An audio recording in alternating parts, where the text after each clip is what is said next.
Hello, and welcome to Lesson 2 of English 170. I'm Dr. MHohner, and it's good to be back with you again.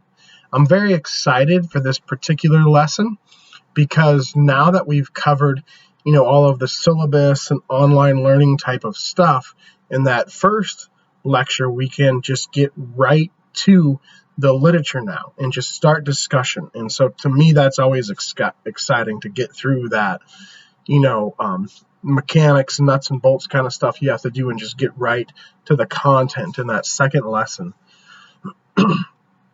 I'll just real quickly mention again here that our approach to this class is operating from an idea that literature, the reason why literature and the study of it is important is seeing fictional struggles, how they play out, can help us in the real world grapple with some of the biggest, most challenging, most difficult questions. Last time we talked about suffering. This time we're going to address the question of how do we relate to other people? I think this is just a really critical, important question, especially it always has been, really since the beginning of time, since at least two people existed. But more so now, even in the wake of the COVID-19 pandemic, and especially at this time where we're starting to be able to go back out more and interact with other people more. And after a year of, primarily interacting with people on Zoom, I think this is just a really pertinent question. And our world history has a history of wars and conflicts. And I think right now, our country here in the U.S., where this lecture, I'm recording it, and this class is taking place in the U.S., Eastern Washington University, our country, the U.S., is more divided now than it ever has been in my lifetime. And I have friends who are much older than me, who are in their 70s, who lived through things like Korea and Vietnam, who say this is the most divided our country has ever been. Particularly politically, people are having a hard time relating to each other. They're having a hard time putting themselves in other people's shoes and trying to see things from another perspective and being more respectful of each other. There's a lot of conflict right now. So I don't mean to discourage you at all. My goal is actually to encourage you. I think the text we're going to study today, I hope you'll find it encouraging, the Iliad, because its narrative is one that depicts conflict and not just a war between Greece and Troy, but really the heart of the Iliad is actually about conflict within the Greek army, as you'll see in book 1. And so in that sense, to me, it very much parallels what's going on in our own country right now, where you have people who should be on the same side, who are very divided. So our guiding question here is how do we relate to other people? Let's see what the Iliad has to say about that. One quick note I'll make here. This lecture will be, for the most part, more similar to the lectures you'll see throughout the quarter, because we'll be focusing just on the literary text, not other, like I said, more mechanical things like how do you do discussion board posts. We're not focusing on that here. We're focusing on the literature. So in that sense, this lecture will be more like the other lectures you'll see out throughout the quarter. However, one key difference between this lecture and other lectures is we're looking at one text, the Iliad, but in two parts. Most of our lectures will focus on two texts, oftentimes two short stories. There'll be a couple of other times where we read one longer thing, and in those cases, they'll just be one text again like today, but most of them will be two texts after this point. I obviously was not going to ask you to read the whole thing of the Iliad, but what I think is really brilliant about the Iliad, and one of the reasons why it's a great book that we should still read, is that you see this picture of Achilles at the start of the story, and then you see a different picture of Achilles at the end of the story. And there are a lot of questions as to how much has he changed, but this story is ultimately about Achilles and how he changes, how he grows, the things he learns in the course of a few months near the end of the Trojan War. That's what the Iliad's about. And so by looking at one, the Iliad is actually 24 books long, but by looking at one of the books, book 1, and then comparing that with book 24 and part 2 of the lecture, you can see, even without reading the whole thing, you can see this change that's really interesting to study in Achilles, and I think really relevant to this question of how do we relate to other people. Also, one of the primary goals or objectives of literary studies is to look at themes or threads, as we did last time in Oedipus. We looked at fate and blindness and irony and a couple of other things, and we explored how those changed and developed over the course of Oedipus. We're going to do a study similar to that here, where we look at a few themes and we see how they have changed from book 1 to book 24. And this is one of the primary modes of analysis for literary studies. And so it'll really help you, I think, this lesson become more adept at literary studies in general, so that you're more equipped for the subsequent lectures and assignments in the course. And you'll see what this means. It might sound a little like it might not make sense right at this moment, but as we go through the lecture, I just want to give you an overview right now. And what we'll do is we'll take these 3 or 4 themes in a few minutes. We'll see what they're like in book 1. And then in part 2 of the lecture, we'll see what is going on with them in book 24. And that's what you do. You take an idea like, say, fate or blindness in Oedipus, and you look at the beginning of the text. Then how does it change? How does the author treat it a little differently? How do maybe the author's thoughts on it evolve over time? And then what does the author ultimately say about it at the conclusion, at the end of the text? So themes or threads are not static. They develop over the course of the literature. And I think we're going to see a really good example of that with the Iliad today. As I mentioned before, it's really helpful to have some historical context and background. I'm going to try not to give too much in this class because we are studying literature in general. We're not studying a particular time period, but I still think it's important to know just a little bit about what was going on, just to kind of help you frame your reading of the text. Some things might not make sense without a little bit of historical background, so we're going to do a little bit right now. And another thing I'll say, because we're studying literature in general, and our theme for the course is answering the big questions, we're not necessarily going to go in chronological order.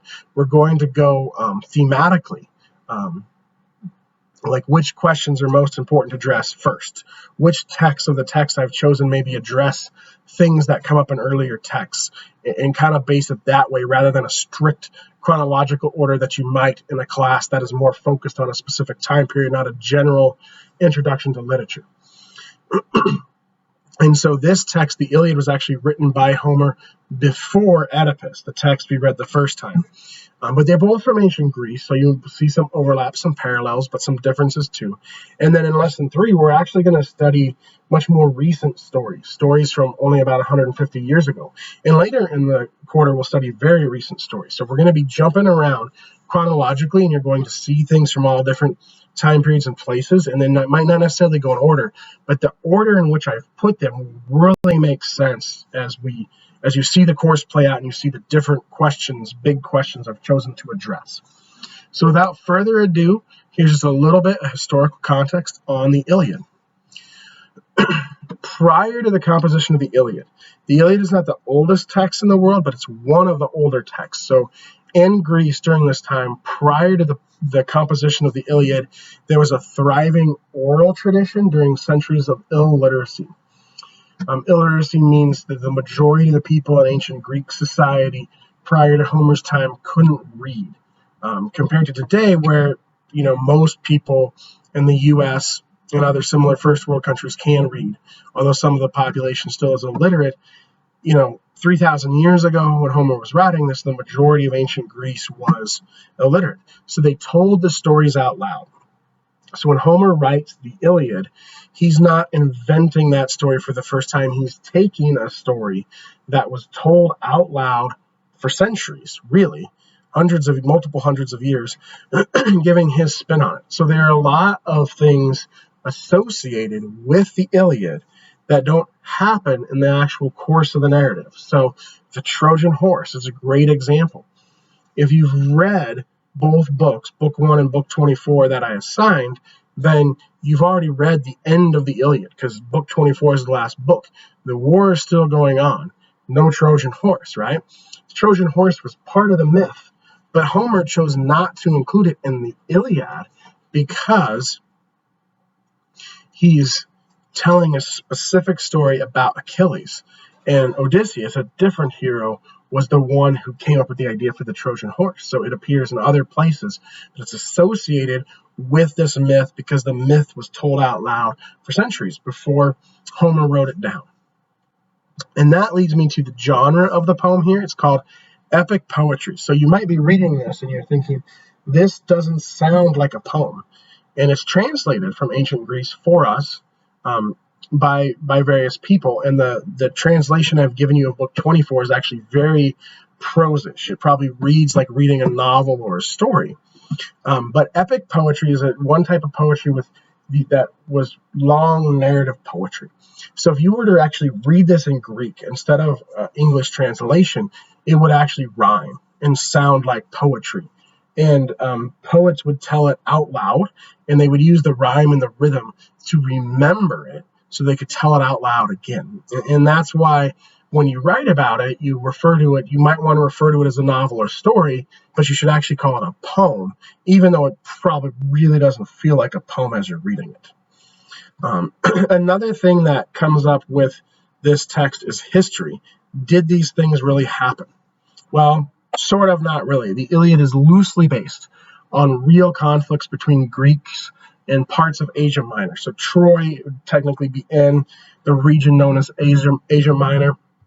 And there were a number of wars that took place between the Greeks and Asia Minor during this time period historically. However, the Iliad is just loosely based on those. Again, the Trojan War specifically and characters such as Achilles are more part of the myth. But the myth is connected to this folkloric tradition of telling the poem out loud before Homer wrote his version down. So you do have this sense of people were telling this story or different versions of it out loud, and it was based in part on probably their experiences, maybe their own experiences in the wars between Greece and Asia Minor. And so there's kind of this sense of the story is fiction, but it embodies experiences fairly close to things people actually experienced, the people who told the story aloud before Homer wrote down his version. And in that sense, you can't call the world of Homer purely historical. It's certainly not, as I've just pointed out, but it's also not just purely fictional either. And in this sense, through poetry, the Greeks created and preserved their own past. They preserved their own past, and that there's this, you could say, like shadow of these real conflicts hanging over the Iliad. But the Iliad and the Odyssey and Oedipus and other works like them are what Greeks are known for. Greek myths are famous throughout Western society. You've probably heard references to things like the Trojan horse or Achilles' heel. And so the things from the myths, rather than history, are what we remember in the world today from this ancient world. But the history is somewhat preserved in those myths. The myths are loosely based on the history, so they both preserve but also created their own past. And it's really unique and not necessarily super pertinent to what we're going to get out of the Iliad today, but another reason why I think texts like this should still be studied. So what I'm going to give you now is very different from what I'll give you in most lectures, and it's an outline of events. Because in most of our lectures, you'll read the whole story, like you did with Oedipus.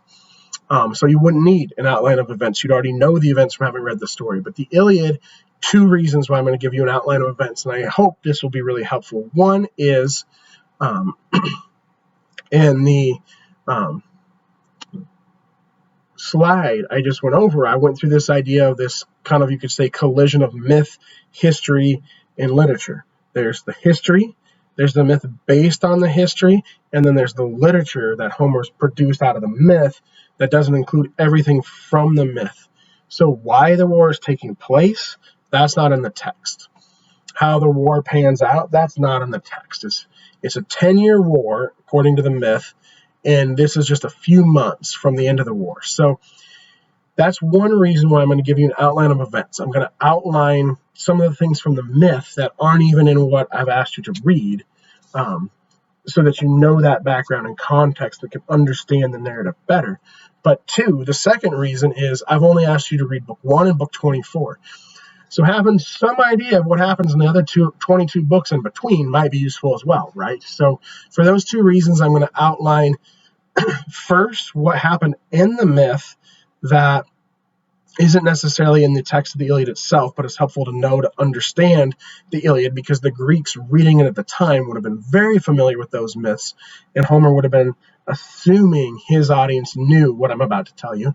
And two, on the subsequent slides, I'll go over what happens in the Iliad in between book 1 and book 24.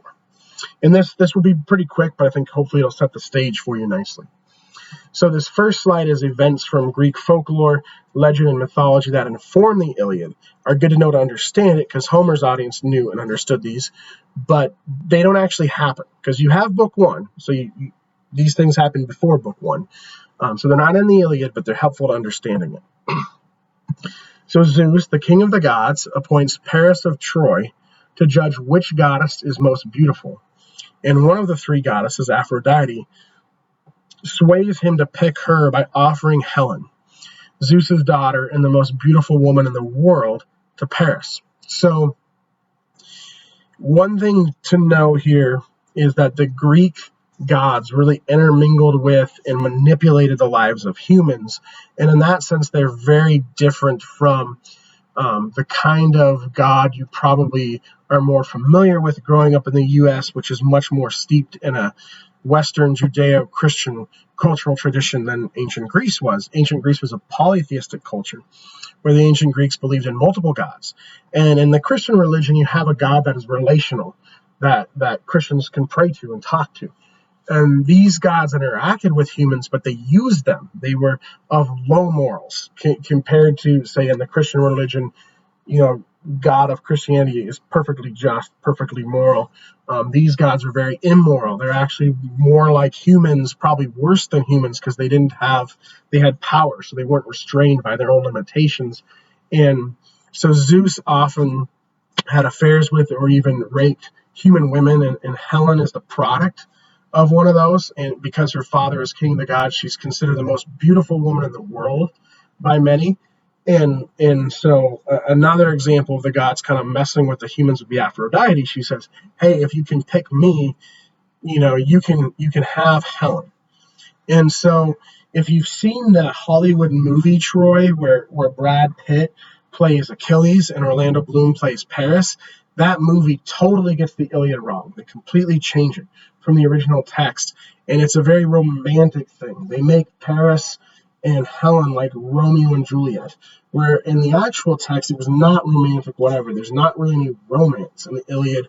Rather, Paris feels like he has the right to just take Helen because of what Aphrodite has told him, promised him, and so he kidnaps her. And so there's no romance there. But Paris's subsequent abduction of Helen sparks the Trojan War because she is married to Menelaus, king of Sparta.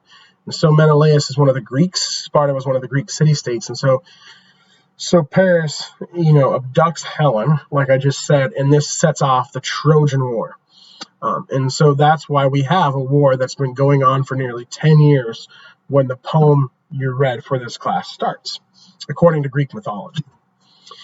Thetis, Achilles' mother, foretells, basically prophesies, that he will gain glory and die early. So one of the things you've got to know about Achilles that happens before the text starts and is alluded to in the text, but it really informs his decisions and his character, is that his destiny is to be a glorious champion, to win all these battles and wars, but then die early, not live to a ripe old age. So that informs a lot of his decisions. And if you think about Oedipus, some things have changed over time between the Iliad and Oedipus, but this is pretty similar culture. So you think about fate there. Achilles, similarly to Oedipus, can't escape this fate that's been ordained for him here. Now, the next couple things I'm going to point out, actually, so these first 3 bullet points happen before the start of the Iliad, the part of the Greek mythology surrounding the Trojan War. These last 3 bullet points are things that happen after the events of the Iliad and are part of the Greek mythology, but not actually in the Iliad itself. So at the end of the war, Achilles is killed by an arrow from Paris, which strikes him in his heel. You hear the term today, Achilles heel, like this guy is really talented in a number of areas, but this one thing is his Achilles heel is one weakness. Achilles' mother dipped him in a river that would make him immortal when he was an infant, but she was holding him by his heel, so that was the only part of him that didn't touch the river. This is how Achilles dies, and this is important connecting to the previous bullet point, because when he goes back into the war, near the end of the text, he knows he'll die. This is how he eventually dies.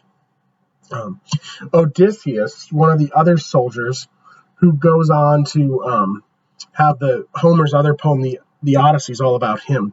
He's like the tactician, the smart soldier. He develops the Trojan horse strategy, which is the Greeks pretend like they've decided to return home and abandon the war effort, and they give the Trojans this giant wooden horse as a gift. Ridiculous Trojans actually believe them, take the gift inside the walls of the city, because Troy had these impenetrable walls, and then there's a bunch of Greek soldiers hiding inside the horse. They hop out at night when everyone's asleep and just destroy the city of Troy, and that's how the war ends. And then the last bullet point just says these events are precipitated by the gods, which just means, everything that happens, Achilles' death, the Greeks' victory over the Trojans via the horse, that all could not have happened if the gods didn't deem it as okay. And there are a lot of scenes where the gods debate and decide these things. And that's not something you see in modern fiction. So I thought it would make sense to point it out. So these are the things that happen in the Greek myth about the Trojan War that take place before and after the events of the specific poem, the Iliad, that we're reading today. Now we're reading book 1 and book 24 of the Iliad, so here's what happens in between. And some of these things happen in book 1, but I'm going through the whole thing to give you the context. And because book 1, like Oedipus, starts kind of in media res in the middle, a lot's happening right at the start of book 1, and you might not necessarily have caught on to everything that's happening. So I'm going to real quickly outline the events of the story here. Events that take place during the Iliad, which is only over the course of a few weeks near the end of the war. After a victory, Agamemnon takes Chryses, a Trojan woman, and Achilles takes Brises as spoils of war. This is a really despicable practice, but it was considered common practice back then, where one army defeated another army, the men would just take women as like their trophy. And so again, the Hollywood version of this tries to turn it into a romance and make it out that Achilles, Brad Pitt, is in love with Brises, and that the death of Brises is why he goes back into fight at the end. But actually, it's the death of his friend, Patroclus, that drives him back into the war. So again, this is this, outdated, kind of despicable practice of taking women as trophies as part of the war, and not anything romantic. So forget about Hollywood. But it's very important to understanding the story, the narrative here. I say story even though it's a poem because it's a narrative poem, and everything we're reading this quarter has a narrative. Remember, narrative is how we're going to answer some of the big questions. So understanding this is important to understanding the narrative, because this is the driving conflict between Agamemnon and Achilles. Remember, I said at the start, one of the reasons why I think this text is so relevant is you have a conflict between two people on the same side in a war. I think seeing how that plays out is really important to answering this question of how do we relate to other people. So it starts here. The beginning of the story is after they've just had a victory. Agamemnon's the leader, and Achilles is the best soldier of the Greeks. They've each taken a woman, Chryses and Brises, as one of their trophies, in air quotes, for their victory. Chryses' father, Chryses, is actually a priest for the god Apollo, and so he prays to Apollo for the safe return of his daughter. Apollo sets a plague upon the Greeks and says the plague will continue until Agamemnon releases Chryses back to her father. And so here you have, similar to Oedipus, the start of the story, you start in the middle, and there's a plague afflicting a group of Greeks, and in rooting out the cause of that plague is the impetus of events, behind the start of the story. And so it's a very similar beginning to Oedipus. So Agamemnon, of course, has to give up Chryses so that the plague will stop. But he acts like, a wounded child who just had his toy stolen here and decides, well, if I can't have my prize, I will take Achilles' prize. And this is what sets off the internal conflict with the Greek army that is the driving force for the first part of the Iliad, and so relevant to our question today of how do we relate to other people. Achilles he's so prideful. He's the greatest Greek warrior. He's half god. His mother Thetis is a goddess. He believes he's the greatest thing since sliced bread. So how dare Agamemnon, even though he's the commander, take his prize? So he refuses to fight because he is such a good warrior, being half god, that the war effort will really suffer if he does not fight. So he just basically pouts in his tent for half or more than half of the Iliad. But he goes even further than that. And this is where we see how there's such conflict and such pride. He actually asks his mother, because she's a goddess, he prays to her and asks her to aid the Trojans, have some of the gods on the side of the enemy. He wants the Greeks to suffer in the war because he feels so insulted by Agamemnon taking his prize. So others try to convince Achilles to return to combat. Odysseus, remember the tactician, he's really good at speaking. So he tries to convince Achilles to return to combat. And by book 9, it has started to go so poorly for the Greeks that Agamemnon has relinquished his pride. And he'll do pretty much anything to get Achilles back. And so he says he can have Briseis, he can have anything, he can have all the spoils of war. But Achilles is so prideful, he still refuses to rejoin the fight. In book 9, when Odysseus is trying to convince Achilles to return on Agamemnon's behalf, that book has some of the best speeches in all of the Iliad. They're really great, sweet speeches. If you want to study persuasive writing sometime, I recommend you read book 9 of the Iliad. Patroclus is another soldier and Achilles' best friend, and things are getting so bad by book 16 that he wants to boost morale. So he wears Achilles' armor. Achilles has this distinctive armor, and he thinks that if he goes in and fights, the soldiers will be like, "Yay, Achilles is back," and their morale will increase and they'll fight better. So he goes in and wears Achilles' armor and tries to fight, but he's killed by Hector, who is the Trojans' best warrior and the Prince of Troy. And so now Achilles' best friend, Patroclus, has been killed in battle. Hector takes Patroclus' body and Achilles' armor from it, which is another typical practice for the spoils of war. But that, really, it's common practice at the time, but it really sets Achilles off, as you can imagine. His best friend has been killed. He's lost his armor. So he decides to re-enter the war. He decides that if he's going to die gloriously young, he will now to avenge the death of his friends. So the gods fashion new armor for Achilles, and that's a significant part of it. Achilles re-enters the war to avenge Patroclus. He fights Hector one-on-one, since they're the best warriors from each side, and Hector killed Patroclus. Of course, Achilles wins because he's the one who's part god. He gets Patroclus' body back, but then he takes Hector's body, and he does something even worse. He doesn't just take the body, he defiles it. He ties it to the back of his chariot and drags it around and abuses Hector's body in other ways.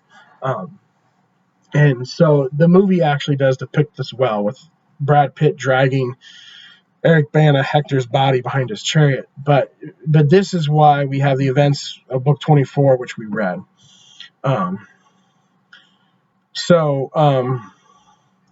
Priam, as you saw in book 24, sneaks behind the lines, convinces Achilles to give Hector's body back, and Achilles actually celebrates Hector with funerals and games, and he eventually gives Hector's body to his parents so they can have a proper funeral, and that so ends the Iliad. And so really it's about, like I said, all about Achilles' growth, because book 1, you see he's so prideful that when he feels insulted, he prays to the gods to help the other side in the war. But it ends with him giving the body of his hated enemy back to that enemy's father. That's a huge difference. and what we see of Achilles' character. So now we're going to dive in deeper to the actual language of the text and study what we see happen, what we see change in Achilles. So remember, our question is, how do we relate to other people? I just want to remind you of it as we get deeper into our study of the poem here, because we're covering a lot of ground, and so the connections may not be immediately clear, and it may have slipped from your mind. So I just want you to put it back in your mind and see how right now it may not make sense how all of this relates to this question, but by the end of part 2, I think it will. So keep this in your mind. How do we relate to other people? And with that question in mind, we're going to look at 4 themes or threads, just like we did with Oedipus. And these are the things we're going to pull on, we're going to study. What do we think of these things at the start of the Iliad? What do we think of them at the end of the Iliad? How has Homer's perspective on them changed over the course of the poem? So Achilles' character, and remember the Greek word for character is ethos, and more importantly, character growth. How does he change? What is he like? What do you think of him at the beginning of the story or the narrative? What do you think of him at the end of the narrative? Speech. The Greeks really valued speech and rhetoric, persuading people through words. And so as much as people think of the Iliad as big wars and conflicts, there's just as many speeches, if not more speeches than battles in the Iliad. And there's 2 really important speeches we'll see that relate to question 1. The dialogue between Achilles and Agamemnon in book 1, and then the dialogue between Achilles and Priam at the end of book 24. Rage. The first word of the Iliad is rage, and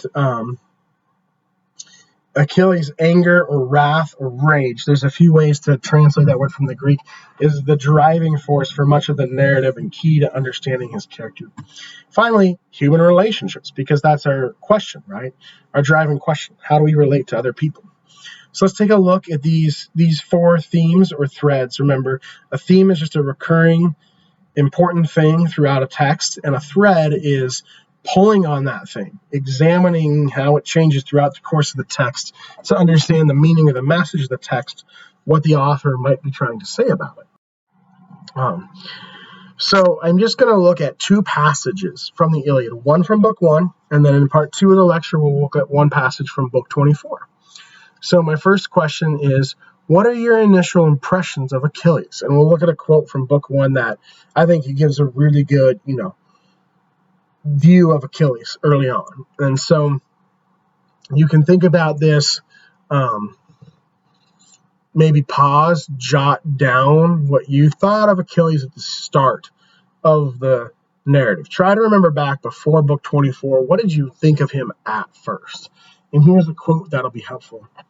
And Achilles, strong, swift, and godlike, he said, and where do you think, son of Atreus, that's Agamemnon, you greedy glory hound, the magnanimous Greeks, are we going to get another prize for you? Do you think we have some kind of stockpile in reserve? Every town in the area has been sacked and the stuff all divided. You want the men to count it all back and redistribute it? All right, you gave the girl back to the god. The army will repay you 3 and 4 times over when and if Zeus allows us to rip Troy down to its foundations. So this is an example of persuasive speech, because Achilles is actually making a very good argument here to Agamemnon, because Agamemnon is the leader. A good leader is sacrificial. A good leader commands and demands respect, but not at the harm of his, the people under his or her command. So the right thing to do would be for Agamemnon to just give up Chryses, and then not ask for Achilles' prize in return. And Achilles doesn't care about the other troops.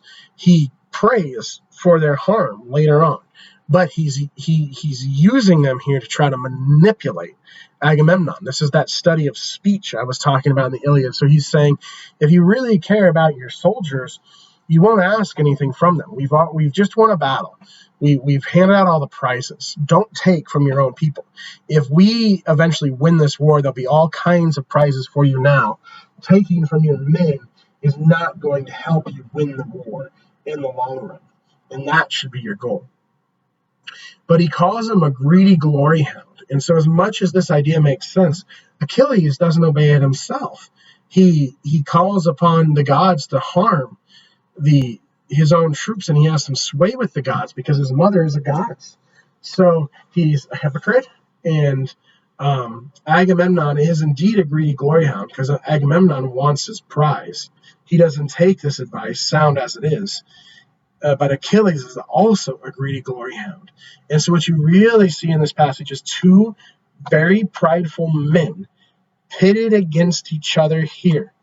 And what they don't do, neither of them says, I can see how someone else's needs are more important than my own. So I'm going to set my own needs aside for the greater good. Neither of these men, Achilles or Agamemnon, says that. They both say, what I want is most important. I'm going to do whatever I want to get my way. And then others suffer. Greeks die at the hands of the Trojans. And so I think this is how this passage, and if you look at I didn't want to put it on the Slack, but if you look at the passage around it, Agamemnon's response, you see how this whole conversation plays out. Like I said, the most important speech of book 1 is the speech between Achilles and Agamemnon. So if you see how the whole conversation plays out, you really see what I'm saying, that I think to relate to other people well, for the greater good, we have to sometimes, not always, but lots of times, set aside our own wants, needs, desires to help someone else achieve theirs. Since neither man is willing to do that here, the Greek army suffers. So, like I said, we're just going to look at one quote from each book. So now I'm ready with the learning questions for you for lesson 1, or part 1 of lesson 2, sorry. So we've got 4 themes. We've got Achilles' character, we've got speech, we've got rage, and we've got relating to other people. So I'm going to have a question on each of those for book 1. And then for part 2 of the lecture, I'll have a question on each of those for book 24 that deals with how did the author's treatment of these things change over time? How does the theme develop? And maybe I'll look at it at the end of the text a little bit different. So for the first one, what are your impressions of Achilles at the end of book 1? Just book 1. Do you like him? Why or why not? Is he a character you would want to continue to read about for another 23 books? There's a lot of things to like about the Iliad, but I think Achilles is a challenging character at first. And so the fact that this whole story is about his growth is really interesting. And I'd be very curious to see what your initial impressions, reactions were to him. Secondly, you can pick a passage of dialogue where Achilles and Agamemnon are talking to each other and analyze the strategies they use while speaking. How does each man try to persuade the other man to his point? Why do these strategies seem like they would be effective? Why do they ultimately fail? So ideally for this question, you should pick a different passage from the one I just read, and this deals with our second theme, speech, because I just kind of answered this question already for the passage we just looked at, but that's also why I didn't quote on the slide their whole conversation, because there's so much more you can unpack there. But to just kind of illustrate what I'm looking for with this question, Achilles makes a very logical argument to Agamemnon in that speech I just quoted. And if Agamemnon were able to set his own side of pride aside, and Achilles were coming from maybe a less prideful place, Agamemnon might see how Achilles' words really make sense and maybe actually do what Achilles suggests. But it fails here in this particular example because both men are motivated by their pride, not by helping others. So you can see in that quote Achilles' rhetoric, why it's a logical approach, but also why it fails, the pride of the author and of the audience. So look at another speech if you're interested in the dialogue and see what argument is the character who's speaking making, why does he think it would work, is it effective or not, and if it's not effective, why not? It may be effective, you could also say why there. Our third theme is rage. In the first line of the Iliad says, rage, sing, goddess, Achilles' rage. So just kind of starting out then, how and why is rage an important theme in the Iliad? How does it move the plot forward? Remember, even though this is a poem, it's a narrative. So how do the events as they unfold, how does rage particularly influence the way those events unfold? And what point do you think Homer might be trying to make in placing such a strong emphasis on rage? Also, for our fourth question, which all of these questions relate in maybe more subtle ways to human relationships, but question 4, theme 4, addresses them directly. Book 1 of the Iliad features many broken relationships. For example, the Greeks' leader, Agamemnon, and the Greeks' best warrior, Achilles, are at odds with each other. Moreover, Achilles not only pulls himself out of the fighting, but actively prays for the gods to turn the tide of battle against his fellow Greeks. Why do you think these relationships have failed and become broken? Why are Achilles and Agamemnon at each other's throats? We understand the surface level issue is they're both insulted because they're prideful, accomplished warriors and they have to give up their prizes. But what is at the heart? Like, what is the root behind that? And most importantly, what parallels do you see between the broken relationships amongst the Greeks of the Iliad and the broken relationships present in our society today? 3,000-year-old poem. We're living in a country divided. The Greeks' best warrior, Achilles, or the Greeks' leader, Agamemnon, Achilles, the Greeks' best warrior, are divided. Two different sets of divisions. Within our own country, within the Greeks of the Iliad, we've talked about the surface level reasons. I'm asking you to get to the heart behind those reasons with this question. The surface level reasons aren't the same, but the heart behind the division might be similar. What do you think that is?